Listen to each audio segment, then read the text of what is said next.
For a little over 8 weeks, I picked up shifts as a weekend food delivery driver. It was nothing serious, just a side hustle to pad my bank account. I lived in a sleepy suburb outside Reno, where most deliveries were fast and within a few miles. Nothing ever seemed out of the ordinary until that night. It was a Saturday around 9 p.m. when I accepted a sizable order from a local burger place. I waited inside, scrolling my phone as the kitchen buzzed behind the counter. Once the food was bagged up, I tossed it into my back seat and pulled up the destination, a house tucked deep in a cul-de-sac across town. I didn't think twice. I always drove a little over the speed limit. More deliveries meant more cash. But that gamble caught up with me as I neared the cul-de-sac. A sudden burst of red and blue lights flooded my rearview mirror. My stomach dropped. "License and registration," the cop said flatly as I pulled to the curb. I handed them over, barely able to hide my frustration. The ticket he wrote was more than what I'd make in 2 weekends of deliveries. He offered a perfunctory drive safe before heading back to his cruiser with a sigh. I turned back onto the road and coasted down the dead-end street. The houses here were few, only 3 or 4, and none particularly well kept. What struck me most was the darkness. There were no streetlights.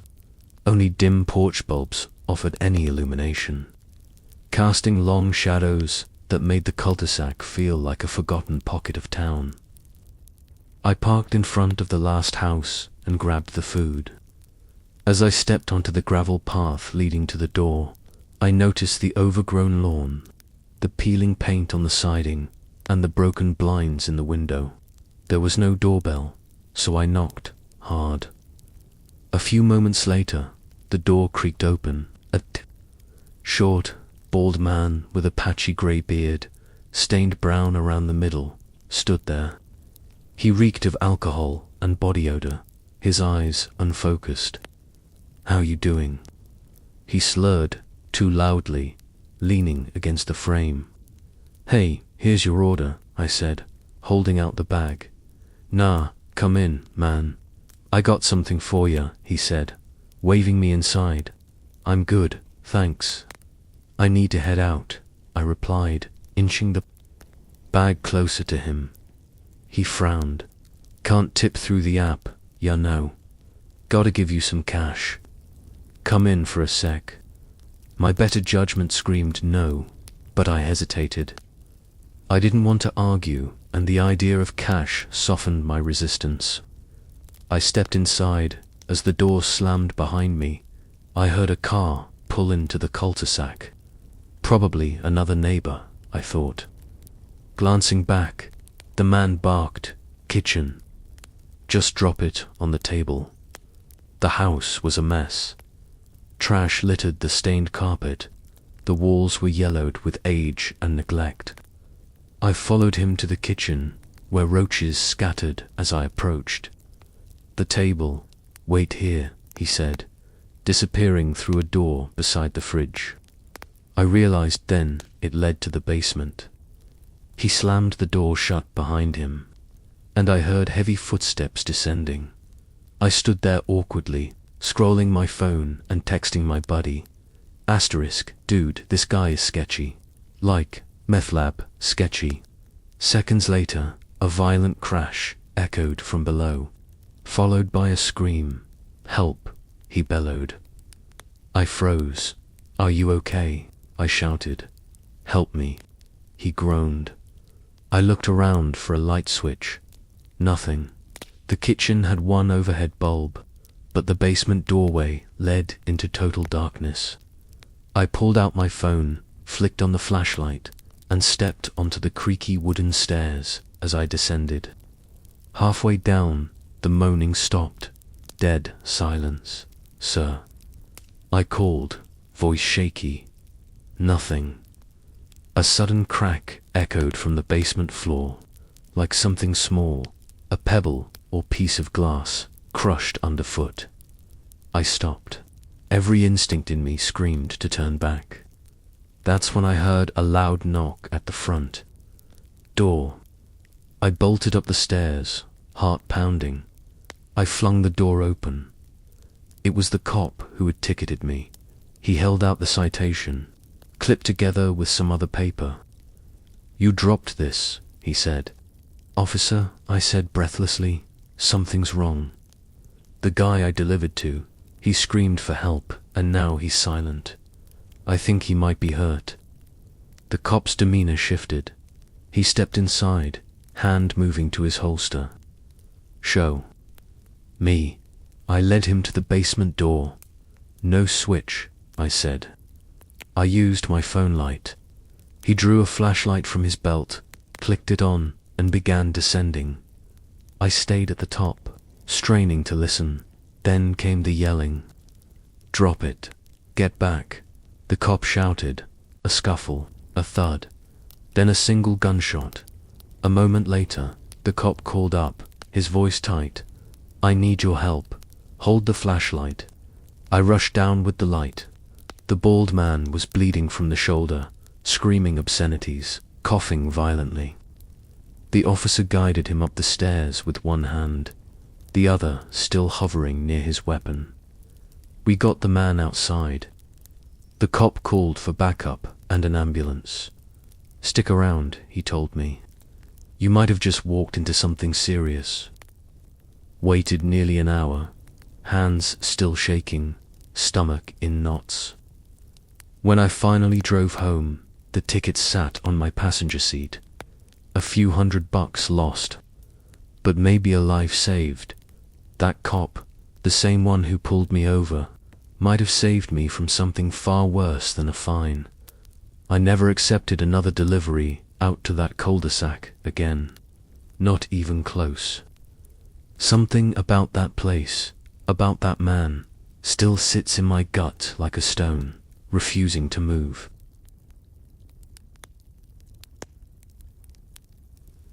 I'd been running deliveries for Postmates for about 6 months, mostly on weeknights or lazy Sunday evenings.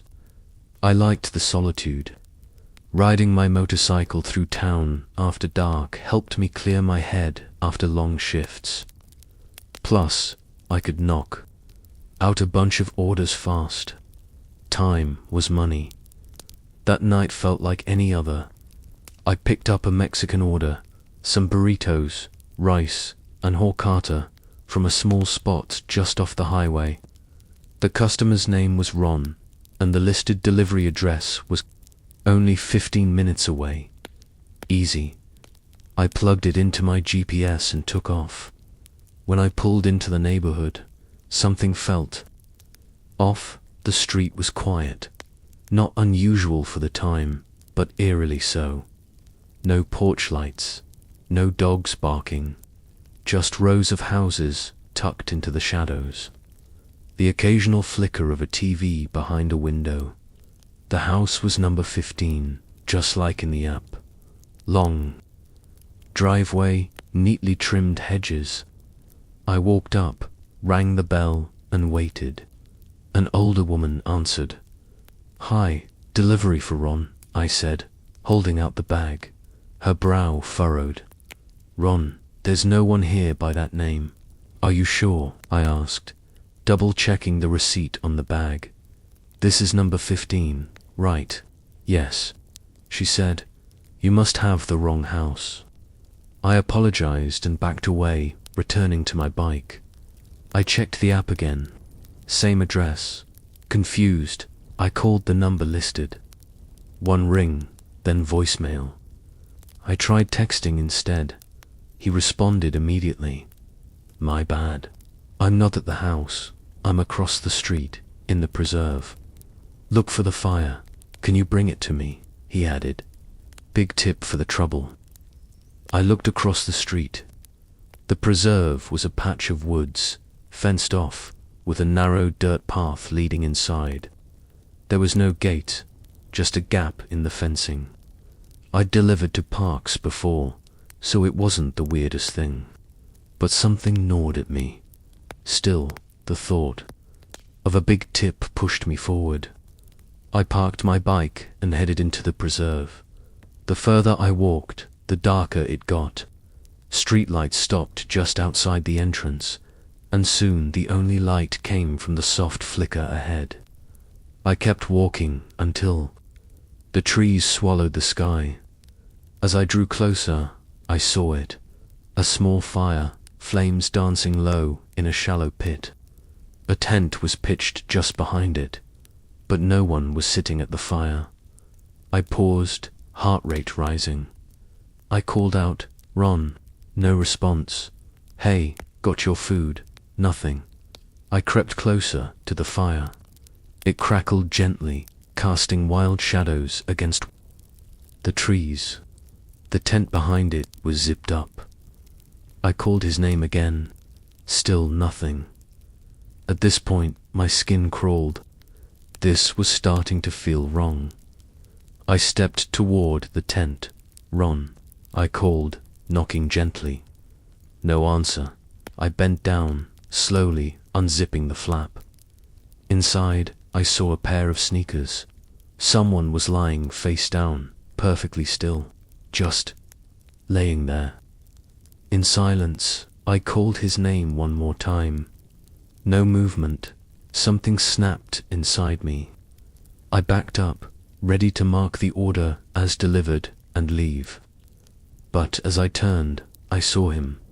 A man stood about 20 feet away, half hidden between two trees, watching. He stepped forward and called out, "Are you alone?" "No," I said quickly. "My friend's just over there." He tilted his head. "Why aren't you alone?" "I do deliveries with a partner," I lied. He took another step. "Where's my food?"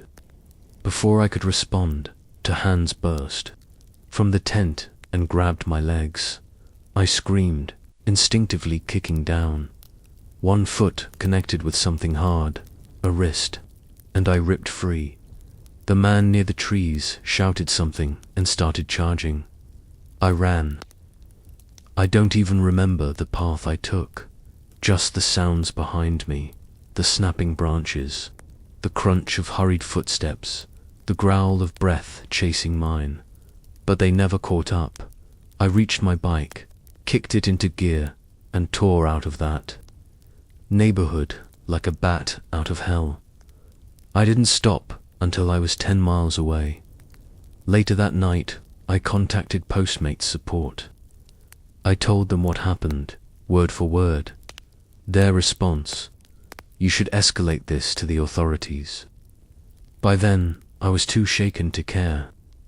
I didn't want to go to a police station and retell it all. I just wanted to forget. But I couldn't. I don't deliver to public parks anymore. I don't walk into the woods for anyone. And if a customer ever gives me a weird excuse or a vague address, I cancel. That night could have gone a lot worse. Whoever those people were, whatever they had planned, it wasn't just about food. It was about me, and I was damn lucky to escape. Until recently, I never used food delivery apps. I didn't trust strangers handling my meals, and honestly, I liked the ritual of cooking. But after a stretch of late nights at the office, convenience won out. One Thursday, drained and starving, I ordered Chinese through Postmates, chow mein, dumplings, egg rolls, the works. It was supposed to arrive in 30 minutes. I changed into sweats and curled up on the couch with the TV low and my phone in hand. Time crawled. At the 45-minute mark, I was annoyed. No updates, no driver on the way. I hit the call button. In the app, it rang a few times before a man picked up. "Hello?" he asked, voice slow, like I'd woken him. "Hi, it's Tracy. I ordered food through Postmates. Are you close?" Silence. Then, "Oh yeah." On my way, something about the pause unsettled me, but I shrugged it off. Maybe he was just distracted. I hung up and kept glancing out the window. Another 10 minutes passed. Then my phone buzzed. It was him again. "Hello," I answered. "Nothing," double quotes. "Hello," I repeated. Finally, he spoke. "I'm outside." I stood up, confused. There was no knock, no headlights in the driveway. I walked to the front door and opened it cautiously. No one was there. "Where exactly are you?" I asked, stepping out onto the porch. Another pause. "I see you." My stomach twisted. "Excuse me," I said. "You look really pretty." I slammed the door and locked it. My heart thudded in my ears. I opened the app. The order was marked delivered. Panic bloomed in my chest. I went room to room, flipping off lights, drawing blinds, making the house as dark as possible. I wasn't sure what scared me more, that he had been here, or that he still was. I started at the living room windows. Nothing. Moved to the dining room. Empty street. Then the kitchen. Just shadows and wind. Finally, I crept into the den, which looked out over the backyard. The curtain was still drawn from that morning.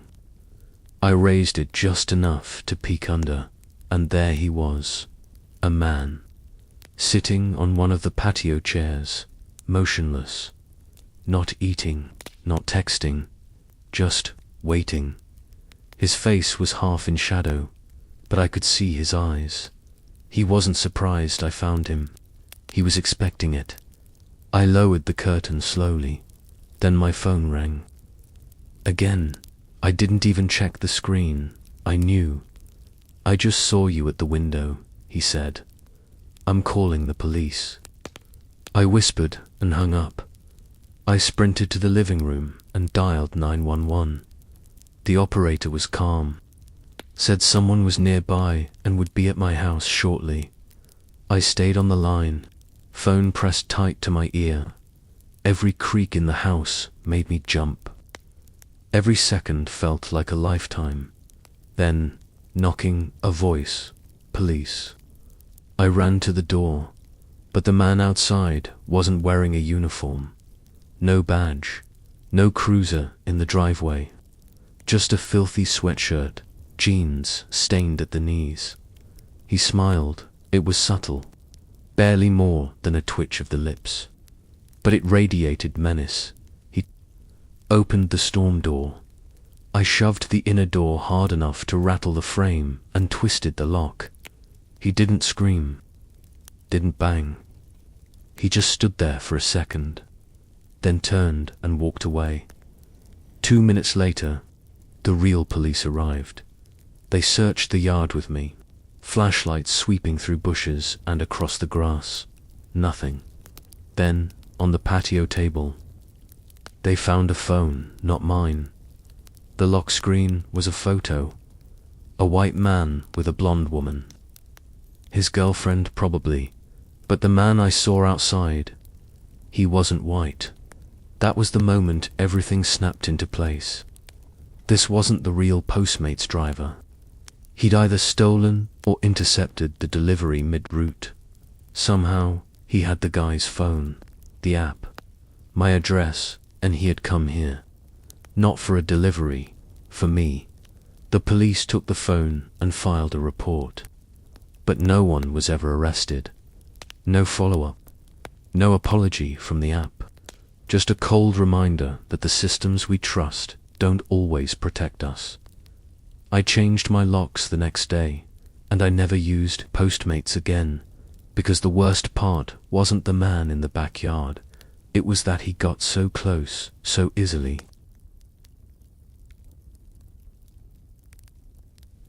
I was driving a black 1992 Chevy Camaro, tearing through the barren back roads between New Mexico and Nevada. The kind of roads that exist in satellite views and myths, flat, sun-scorched stretches of cracked asphalt disappearing into the endless desert. No traffic, no signs, just sand, brush, and distant hills, shimmering like ghosts in the heat. I was headed to visit my cousin, trying to clear my head after a rough few months. I'd loaded the trunk with a few supplies, bottled water, a toolkit, some protein bars, just in case. It was late afternoon, and the desert sun beat down with fury. The top was down, and the wind whipped through my hair as I cruised at 90 miles per hour. I relished the feeling of speed and solitude until the Camaro started. Coughing, a sudden clatter beneath the hood, popping noises. The wheel jolted slightly in my grip. Then more violent hiccups. I hit the brakes hard, the car jerking to a shaky halt at the side of the road.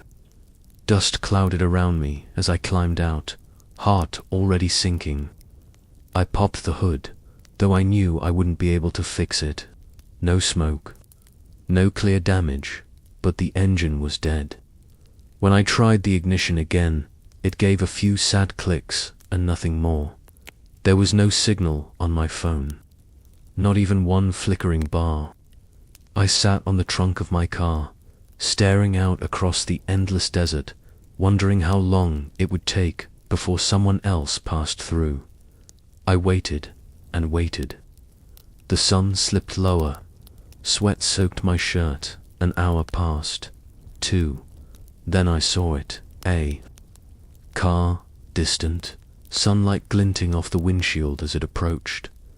I jumped up and waved both arms like a madman. The driver didn't even slow down, just zoomed past, kicking up dust that coated my throat.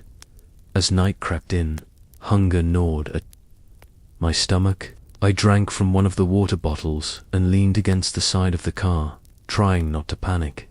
Then, finally, more headlights. A battered old pickup truck pulled to the shoulder. A man got out. Big, bearded, maybe late 40s. He had a deep voice and too many questions. "You out here alone?" he asked. "Where you headed? Anyone know you're out here?" His eyes didn't stay on my car long. He kept scanning me instead. My clothes, my face, my hands just broke down, I said. Car died, no signal. He looked me over for a few long seconds before nodding slowly. "Well, I can give you a lift. Closest town's still a ways out." I hesitated. Everything in me said something wasn't right, but what choice did I have? Darkness was swallowing the desert. So I climbed into his truck. The cab stank of sweat and motor oil. We started down the road in silence until he asked again, "Why'd you take this road? Not many people come out this way." I gave some half answer, trying not to sound nervous. Then, without warning, the truck sputtered and slowed. He cursed under his breath and pulled to the shoulder. "Piece of crap. Broke down too," he muttered, looking at me, but he didn't get out. Just sat there, staring. Seconds ticked by. "Pop the hood for me, would you? I'll crank the latch." I nodded slowly and stepped out, but I didn't go right up to the hood. I waited, watched. In my head, something screamed "run." But before I could react, I heard the roar of the engine. He was trying to run me over. I dove sideways, hitting the dirt hard as the truck surged forward. Dust and sand exploded around me. My leg ached, but I scrambled to my feet and sprinted. Into the night, gunshots rang out behind me.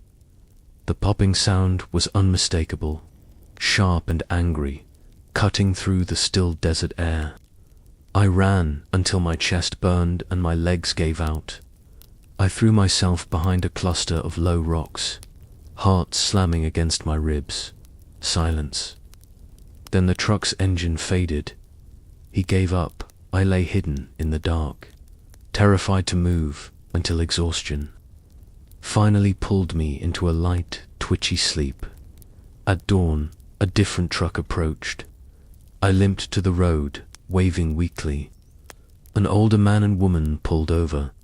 They gave me water, asked what happened. I told them everything, haltingly, disbelieving even as I said it aloud. They took me to a small town with a gas station and a diner. I called for a tow. It was a 45-minute ride back to my Camaro, then another hour to the nearest shop. The mechanic said the car had a busted fuel line. An old part had finally given out, but that wasn't the part that kept me up at night. I still think about the man in that truck, about his questions, about how he stared at me like I wasn't real, how he tried to kill me without a word, and how, if I'd taken one more step, I wouldn't be writing this. Somewhere out in that desert, he's still driving, still watching, still waiting. When she was 12, Elsie had a habit of disappearing into the woods behind her grandparents' cottage in rural Maine.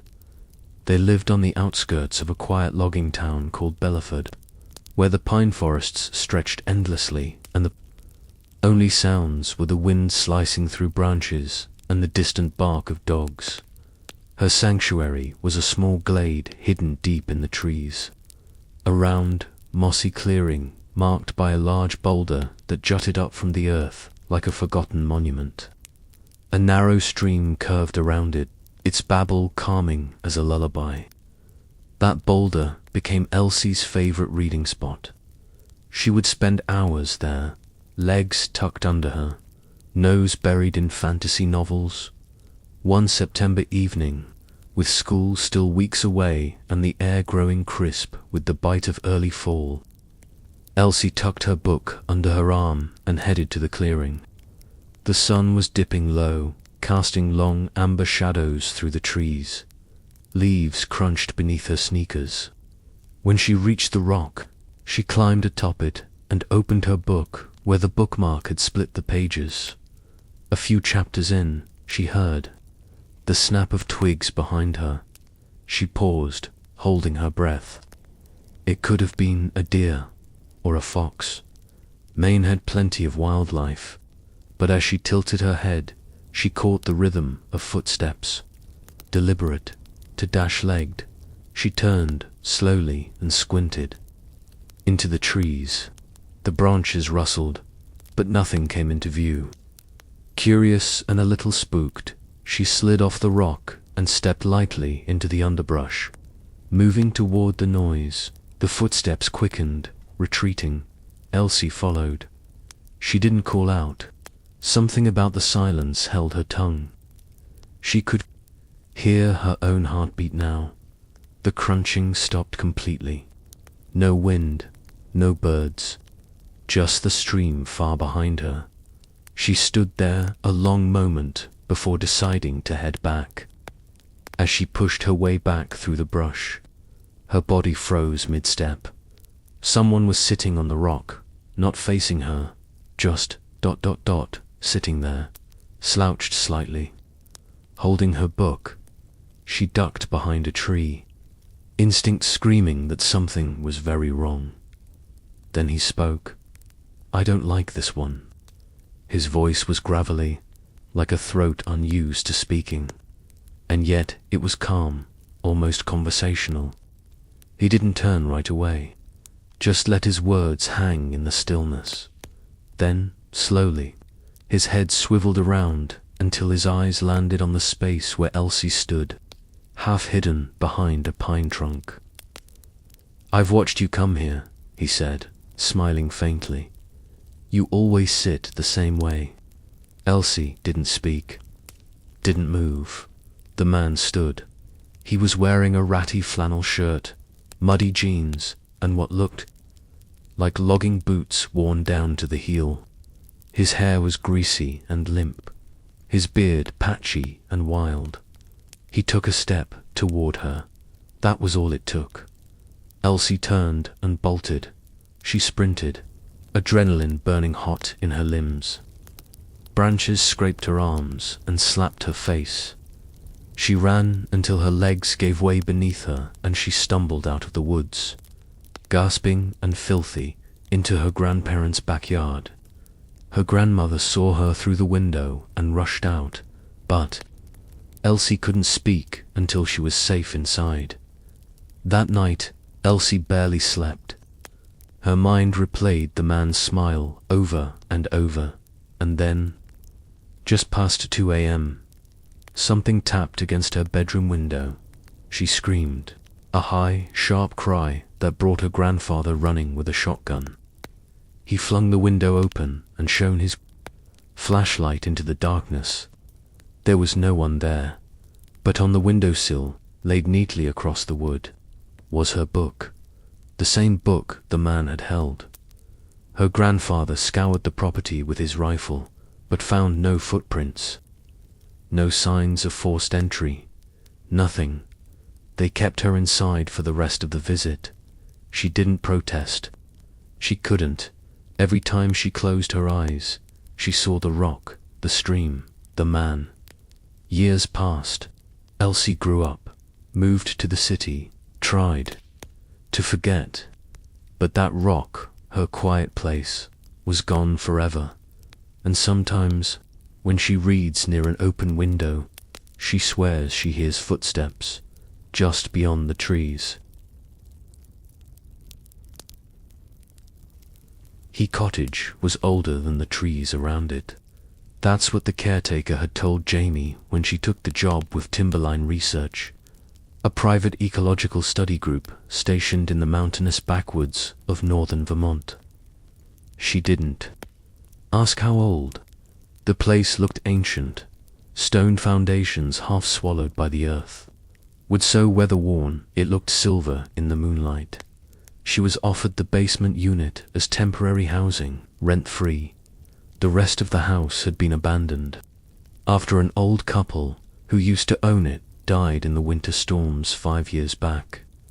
The upper levels were sealed and off-limits, but the basement had been converted into a snug, if dated, living space. It had everything Jamie needed: a kitchenette, a small bathroom, a twin bed, and a laundry room that smelled faintly of mildew. The only door in that room opened into the forest beyond the backyard. Though opened was generous. The old wooden door swelled with moisture and stuck like it didn't want to move. She tried it once and never bothered again, locked it from the inside and pushed a cabinet in front of it for good measure. She lived alone, worked during the day, hiking trails and monitoring wildlife movement for the study. At night, she read, wrote in her notebook, or played solitaire on her battered old laptop. It was peaceful in that kind of off-the-grid, lonely way that made it easy to forget how far from help she really was. It was sometime after 11 p.m. when she first heard the creak. Jamie had just turned off her bedside lamp. The kind of darkness in that basement wasn't soft or quiet, it was absolute. She lay still for a moment, listening. There it was again, a long wooden groan. She opened her eyes and sat up. Her first thought was the upper floor. Maybe the house had settled, maybe the wind had jostled something loose. But then it came a third time, and it was closer. She flicked on the lamp. Every instinct in her body screamed for her to stay put, but curiosity, stupid, human curiosity, got the better of her. The kitchenette was empty. The bathroom door was still open. The air felt off to still. She pulled on her hoodie, grabbed the flashlight from her shelf, and crept to the laundry room. The cold hit her like a slap. The cabinet had been moved, dragged 6 inches aside from the door. The deadbolt on the old wooden door was unlocked. The door itself, swaying gently open. Jamie stopped breathing. The light from her flashlight caught the frame just enough to reveal boot prints. Damp, fresh, on the tiled floor. Someone had been inside. She didn't scream. Somehow she knew she shouldn't. Her eyes darted to the far end of the room, to the dark gap between the dryer and the wall. no movement. She stepped back, slowly, deliberately. She didn't sleep that night. She locked herself in the bathroom with the flashlight and a kitchen knife and waited until the sky turned grey. At sunrise, she finally ventured back out. The door was still ajar, wind tugging at it lazily. She looked for footprints outside. Found none. The forest loomed silent, wet with dew. Jamie called her supervisor and asked to be transferred to a different site. They offered to move her in a week. She stayed with a coworker until then. On her last night, she went back to the basement to pack. She was in the laundry room, wrapping up her things, when she noticed something she hadn't seen before. Scratches along the inside of the wooden door. Long, curling marks in the paint. Not like an animal trying to get in, but something clawing to stay inside.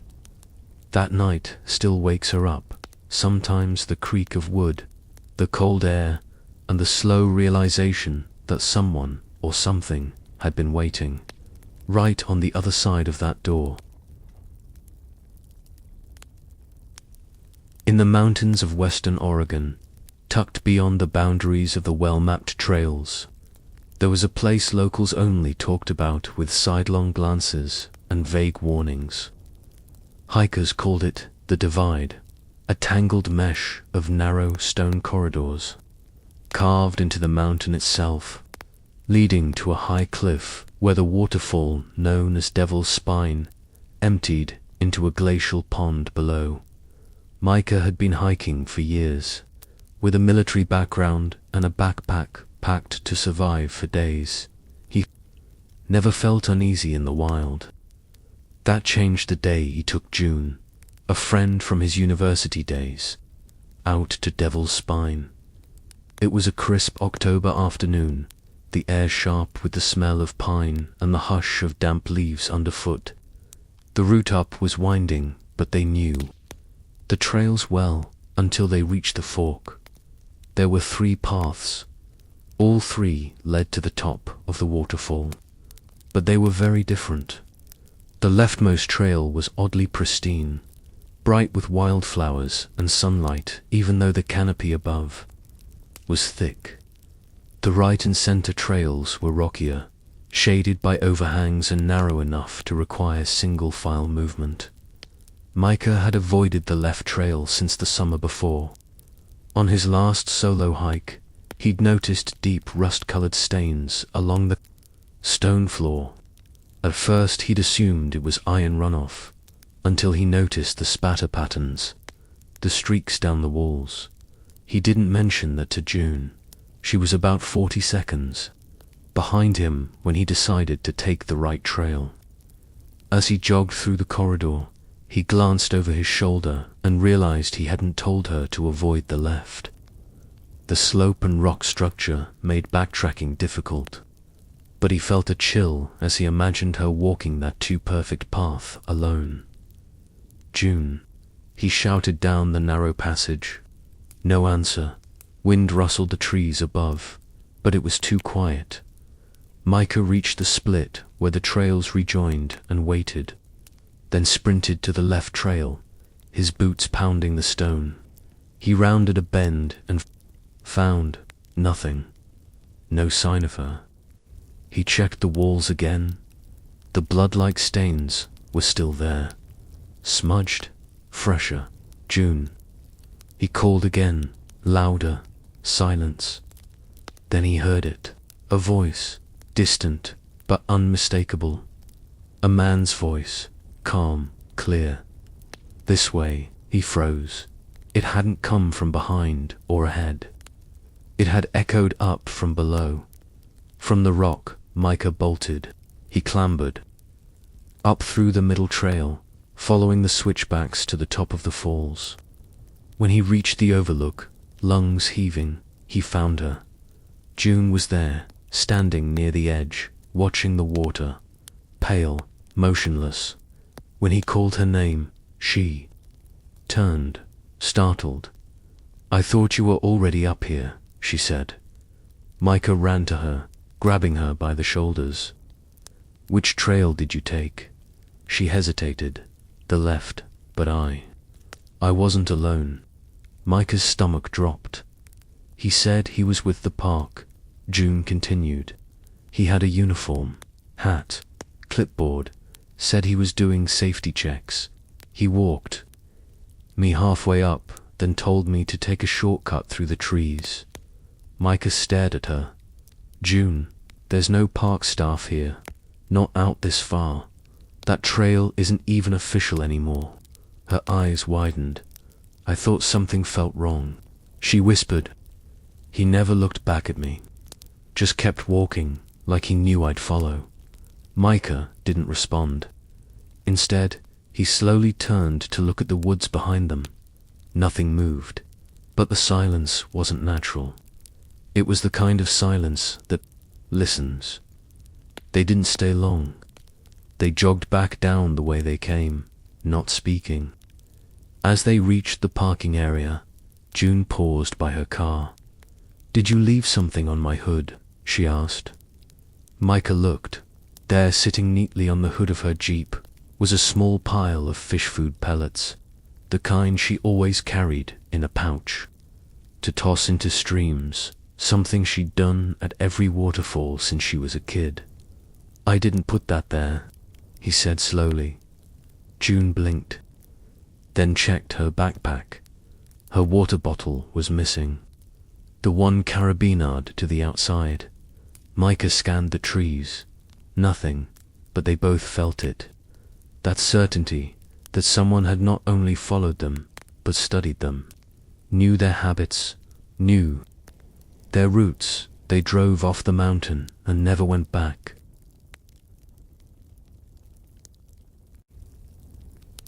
It was July 4th, 2007. I was 16 and felt as unremarkable as they come. Quiet, awkward, barely noticed at school. The kind of kid who didn't really get invited anywhere. That's why it surprised me when my older sister, Camille, offered to take me along to some wild Independence Day party for hours north of town.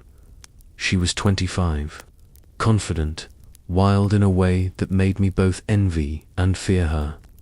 Her boyfriend, Rick, was the kind of guy who wore leather jackets in the summer and never seemed to stop smiling.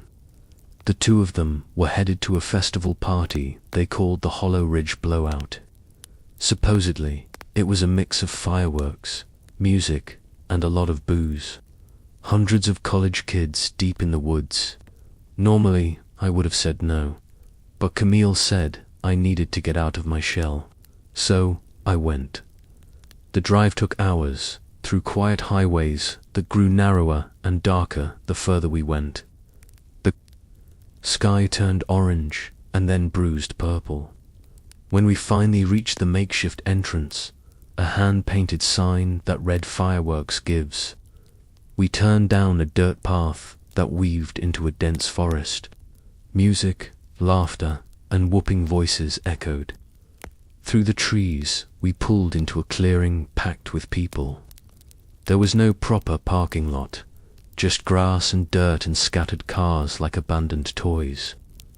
I stepped out and was immediately hit with a thick scent of beer and smoke. A transportable stage thumped with bass, and glow sticks lit the crowd like a swarm of fireflies. I stuck close to Camille and Rick as they greeted friends who already seemed half gone. Camille handed me a beer. I hesitated. "Relax," she said, winking. "Nobody cares." I took it, but my hands trembled. I looked around. Everyone else was older, confident, buzzed, and glowing with the energy of people who thought they'd live forever. I took one sip and immediately regretted it. People were watching me. At least it felt like they were. My heart pounded like a speaker in my chest. Then Camille and Rick drifted away. Just like that. One moment I was trailing behind them. The next, they were swallowed by the crowd. I was alone. That's when a hand landed on my shoulder. I spun around, expecting Camille, but it wasn't her. He was old, like clearly too old to be here. Maybe, balding, heavy glasses, a crisp button-up shirt tucked into creased slacks. He looked like he belonged behind a church pulpit, not in the middle of a fireworks rave. He took the beer from my hand without asking and sniffed it. "How old are you?" he asked. My throat went dry. I wasn't. I was just holding that for my sister." He raised an eyebrow. "And where is your sister?" "Somewhere around. She brought me." He nodded slowly, then smiled in a way that made my stomach twist. "What's your name, Eli?" The man's eyes didn't blink. "Would you come with my sister?" Like I said. He was quiet for a moment. Then, still smiling, he set the beer down on a nearby folding table. "Well, Eli, be careful out here." He turned and vanished into the crowd. I bolted, not toward the stage, not toward the car, but toward the woods. I needed space, air. I found a fallen log and sat down, trying to slow my breathing. My ears still buzzed from the music. Then distant thunder cracked, and I realized the fireworks had started. They were beautiful. Explosions of red and blue painting the sky. For a moment, the fear faded. I leaned back and watched the lights dazzle above the trees. Then, from behind me, a sharp tug, something wrapped around my nose and mouth. I screamed, but it came out muffled. A cloth, a hand. My body twisted, panic coursing through my veins. I flailed, grabbing wildly at the ground. My fingers closed around a stick, and I swung blindly at the figure behind me. It hit something hard. The grip loosened. The man groaned, stumbling. I didn't look twice. I ran, legs burning, heart hammering, crashing through branches until I burst back into the party. No one noticed. Everyone was cheering at the sky. I found the nearest guy who looked like he might be in charge. Tall, flannel shirt, holding a clipboard. "Hey," I shouted, gasping. "There's a guy out in the woods, older guy. He tried to grab me." The man blinked. "What?" "He's wearing glasses, button, shirt, bald, maybe 50s. "Do you know him?" He shook his head slowly. "No, I don't think anyone like that's supposed to be here." Another guy overheard and cursed. "Shit, man, you serious? We got a report that Camille and Rick were too drunk to drive." I didn't wait. I got us all to the motel in silence, my hands still shaking on the steering wheel. I never told Camille. I didn't tell my parents. I told myself it was just a freak event. But years later, I still wonder what would have happened if I hadn't swung that stick. If I hadn't run, and every 4th of July, I still see fireworks in the sky and feel a phantom hand reaching from the shadows. July 4th, 2015. I was 15 and had the house to myself for the first time. My name's Caleb. We lived in a sleepy suburb on the edge of a town called Wyndham Falls, one of those places where nothing ever really happened. My dad was pulling a double shift at the hospital, covering for someone who'd skipped out for the holiday. My mum was at a cookout across town, promising she'd be home by midnight. That left me home alone on a Friday night, doing what I always did, gaming. I was in my room with my headset on, hunched over my desk, locked into a game of League of Legends and laughing with my friends over Discord. Fireworks popped outside now and then, echoing from the neighborhood across the river. Nothing out of the ordinary, until I heard it, a low, metallic thump. At first, I thought it was from the game. or maybe a neighbor's firework echoing oddly. I turned my headset volume down and sat perfectly still. There it was again, a dull, dragging clank, like something heavy being pulled across a concrete floor. I stood up, my chair creaking beneath me. The sound was coming from below the basement now. Our basement was basically off, not for scary reasons, just boring ones. My parents used it for storage, boxes, old furniture, unused junk. The door always stuck when you opened it, and it let out this weird cold draft that smelled like wet wood and rust. But this time, something was different. I crept into the hallway, barefoot on the hardwood. The house was silent, except for the occasional firework outside. When I reached the basement door, I stood there, just listening. Then the sound stopped. Silence. Silence. Relief washed over me. Maybe it was the water heater, or something falling off a stack of boxes. I turned to head back when it started again. This time, louder, closer, a scraping, a slow creak, then what sounded like a footstep. My whole body tensed. I couldn't breathe. I backed away from the door and bolted to my room, locking it behind me. I grabbed my phone and called my mum. She answered. On the second ring, music and chatter in the background. "Mum," I whispered, "I think someone's in the house." "What? Caleb, what do you mean?" "There's noise, like in the basement. I heard footsteps. Please, Mum, someone's down there."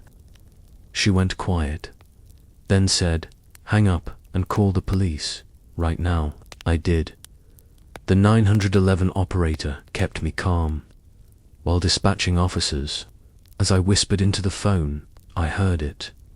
A door slamming open downstairs.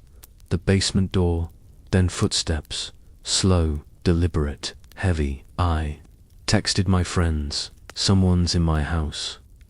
No one responded right away. My fingers were shaking too hard to type more. Then the footsteps started climbing the stairs. I looked at the window, 2 stories up. I'd never climbed out before, but I didn't think, I just moved. I unlocked the window, shoved the screen aside, and dropped. I landed badly. My ankle snapped beneath me, white-hot pain shooting up my leg. I screamed and started crawling across the lawn, leaving a trail in the dewy grass. I looked up, back at my window, and saw him, a man, standing there, staring down at me. His face was wrong, lopsided, like he was smiling, but only on one side. His hair was wiry and wild, his eyes black and bottomless. I only saw him for a moment before he turned and vanished back into the house. Then came the sirens. Red and blue lights flooded the lawn. Cops stormed inside and emerged minutes later with the man in cuffs. He didn't resist, just walked calmly past me, twisted grin still on his face as they drove him away. He stared at me through the back window. Not rage, not fear, just ... promise. I found out later he'd broken in through the back window, one we'd assumed was stuck shut for years. The cop said he'd made a nest for himself in the far corner of the basement, behind a wall of boxes. They found food wrappers, a blanket, and a kitchen knife. Sometimes I still wonder how long he'd been down there, and whether July 4th was the first time he'd come up the stairs, or just the first time I heard him. It was July 4th, 2 days after my 21st birthday, and the small town of White Pine, New Jersey, was unusually quiet. The kind of quiet that made every little sound feel like it meant something.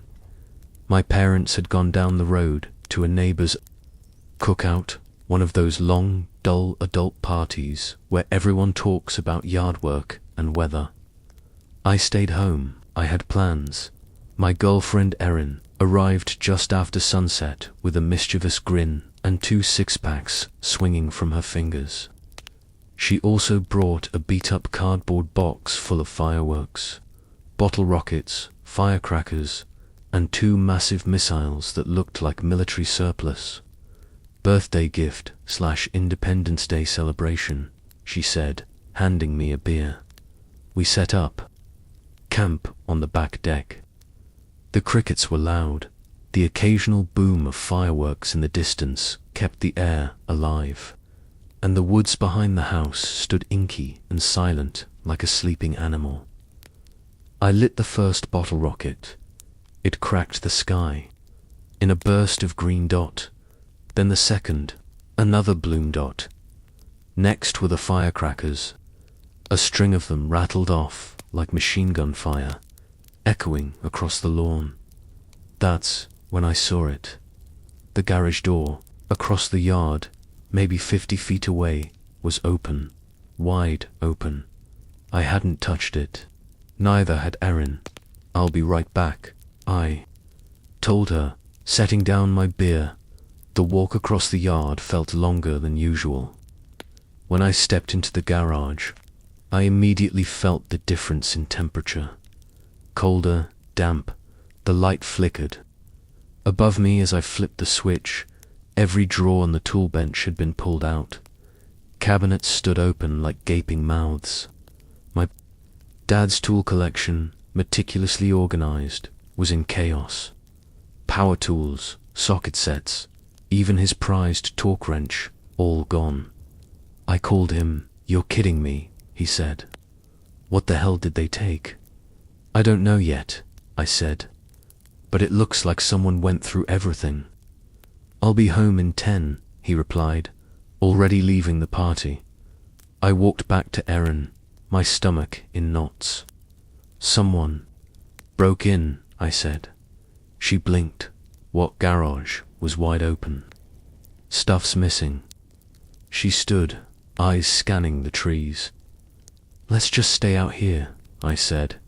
"Wait for my dad." After a few minutes of silence, I couldn't resist the urge. I lit one of the big missiles. The fuse hissed, sparks sizzling down into the tube. Erin and I stepped back. It exploded skyward. Massive, violent, glorious. For a split second, the entire yard lit up like midday. That's when we saw him. A figure, deep in the woods, just standing there, facing us as the light from the firework faded. The shadows swallowed him again. We screamed. My dad must have just pulled in, because a second later, he came running out of his car. We told him what we saw. Together, we ran. Into the trees, calling out, searching, nothing. The woods were silent again. Later that night, long after the adrenaline wore off, I went to bed. Erin had gone home, and I was still shaken. As I lay there, I glanced out my bedroom window. The garage, the light was on again. I ran downstairs and met my dad on the way out the door. We entered the garage together. Flashlights scanning, it was trashed. Everything not already stolen had been ripped from shelves and smashed. Spray paint across the floor. Deep gashes in the walls, like someone had gone mad with a crowbar. But worst of all was the camera. We had an old security camera mounted high in the corner, barely functional and rarely checked. Tonight, though it had been deliberately blocked, we pulled off what looked like a sticky note, a yellow post-it from my dad's workbench, 4 words, scrawled in marker. "Happy Independence Day." You would have viewed the footage. Just a few seconds of light flickering on, then the screen going black. Whoever it was had planned this, had come back. We never found out who it was. The police had no leads. The tools were gone. The figure in the woods, vanished. But sometimes, when fireworks light, the sky, I remember that split second when the world was bright and he was standing there, watching.